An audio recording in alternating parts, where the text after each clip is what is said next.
Ay, magandang gabi po o magandang araw po sa inyong mga minamahal kong followers. Lalo-lalo po sa aking vlog. Ay, ari nga pala pong isang inahing baboy namin. Ari si Pula. Ay, ari na nakasta na last month. Ay, naglandi ulay. Ay, di amin uling pinakasta sa aming AI technician si Kuya Alberto Ramos. Kuya Albert, ano kang masasabi mo dito sa yung pagkakasta? Ito ay napakagandang hanap buhay dito sa atin at napakaraming baboy. Anong masasabi mo, kuya? Uy, stand hit naman eh. Paulit pa rin eh. Paulit. Oo. Ay, ikaw kayo may training na sa pagiging AI technician? Sa farm? Sa farm. O, nakakailan sa maghapon na yung nakakastaan? Depende. Depende. Pero kalamitan, nakakailan? Isa na yung nakakasampu naman. Ba, magkano isang pakasta? 450. 450, di 45. Eh, magkano yung kita doon? Buwanan ako. Sweldohan ka. Ay, dapat, kung yung sarili mo pala ito, malaki kita mo. Pwede magsarili. Ay, anong mga na-experience mo dito sa pagkakasta? Experience? Anong mo dito? Ayos naman nakita mo, ayos naman. Oo. Ay, alam ko dito sa amin. Hindi lugay. Ay, ito dito sa amin sa Rosario, sa Barangay Bayawang, si Chubultong.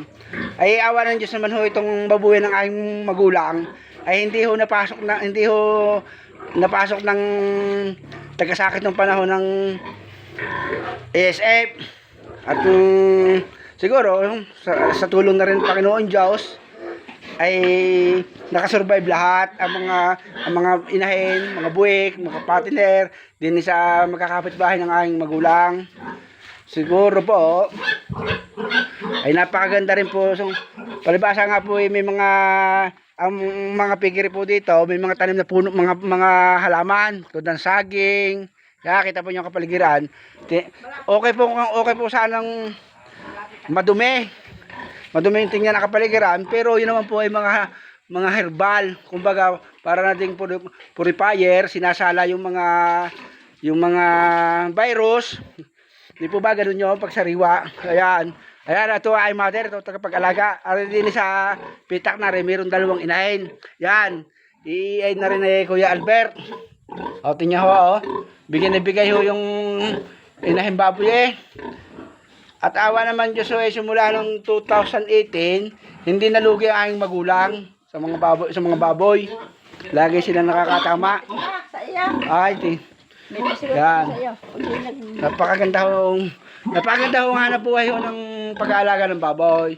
Dumadating lamang ho sa punto na hindi may iwasan na malulugi. Pero sabi ko nga sa inyo, sa aking magulang naman, ay nakaligtas naman po. Oh, tingnan po ninyo. Yakan, ako po yan. Oh. Hello. Yan po, oh.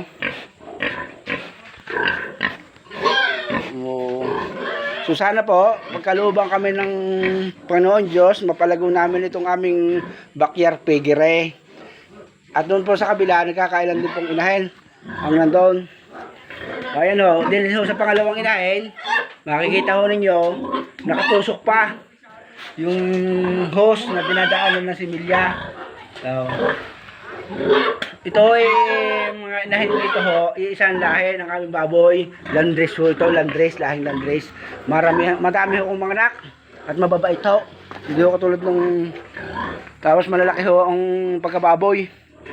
Yan, ito ay isang beses pa ho. Isang beses pa ho ng anak, kaya medyo maliit pa. So, kasang araw ko ibablog ho yung ibang pitak. Pag mayroong nagkasta uli. Sige po, ingat po kayo. Bye-bye. God bless po.